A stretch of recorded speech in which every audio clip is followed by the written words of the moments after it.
Աշխարհաքաղաքական վերադասավորումների փուլում Միացյալ Նահանգների վարչակազմը Ռուսաստանի հետ մերձեցումը դիտարկում է որպես Չինաստանի հետ դիմակայության մեջ գերտերությունների ուժային բալանսը չխախտելու միջոց։ Պոլիտիկո պարբերականը գրում է Սպիտակ տունը Պեկինին դիտարկում է որպես Միացյալ Նահանգների ու Արևմուտքի ռազմավարական սպառնալիք։ Պարբերականի պնդմամբ Ռուսաստանի տնտեսական վերադարձն Արևմուտք, ինչպես նաև ամերիկյան հավանական ներդրումները կարող են թուլացնել Ռուսաստանի կախվածությունը Չինաստանից։ Այդ նպատակով Մոսկվայի հետ հարաբերություններում ամերիկյան շահերը առաջ խաղացնելու համար Վաշինգտոնը փորձում է հասնել Ուկրաինայի պատերազմի դիվանագիտական կարգավորմանը։ Ценим, что президент Трамп начал диалог с нами.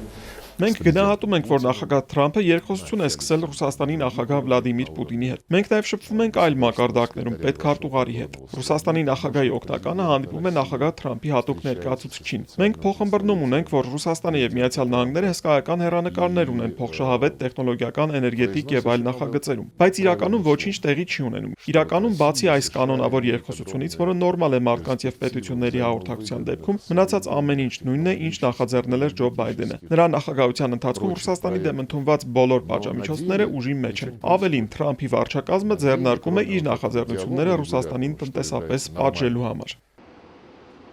Լավրովը դժգոհել է, որևէ շոշափելի առաջընթաց չի գրանցվել երկկողմ հարաբերություններում։ Ի տարբերություն Արևմուտքի, Ռուսաստանը երբեք չի պատժում եւ միշտ բարեխղճորեն է վերաբերում պայմանավորվածություններին, ասել է Ռուսաստանի արտգործնախարարը։ Ըստ Սերգեյ Լավրովի, արևմտյան երկրները շատ են սիրում փոխել պատմությունը, պայմանավորվածությունները։ Ռուսաստանի գլխավոր դիվանագետի խոսքով նահանգները ձգտում է ստանալ կարևորագույն էներգետիկ ուղիների վերահսկողությունն ու ռուսական ընկերություններին դուրս մղել էներգետիկ շուկայից։ Убрать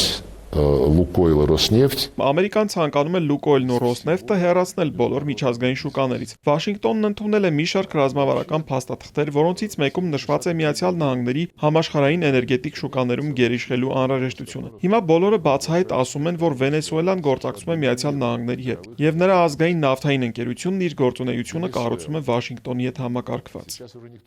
Անդրադառնալով Հորմուզի նեղուցին, Սերգեյ Լավրովն ասել է, որ պատերազմից առաջ ծովային այդ զարկերակը բաց էր բոլորի համար եւ ամբողջ աշխարհն օգտվում էր դրանից։ Այժմ ամերիկացիները պահանջում են բացել այն, բայց չէ որ այն փակ չի եղել, տարակուսել է Ռուսաստանի արտգործնախարարը։ Լավրովի խոսքով Հորմուզի նեղուցի ճգնաժամից մասնավորապես կտուժի Եվրոպան։ Ռուս դիվանագետը կանխատեսել է նաեւ, որ հին աշխարհում կտուժեն նաեւ հյուսիսային հոսքի խժդժություններից, քանի որ ամերիկացիները ցանկանում են գնել խողովակաշարի այն հատվածը, որը պատկանել է եվրոպական ընկերություններին։ Выкупить они хотят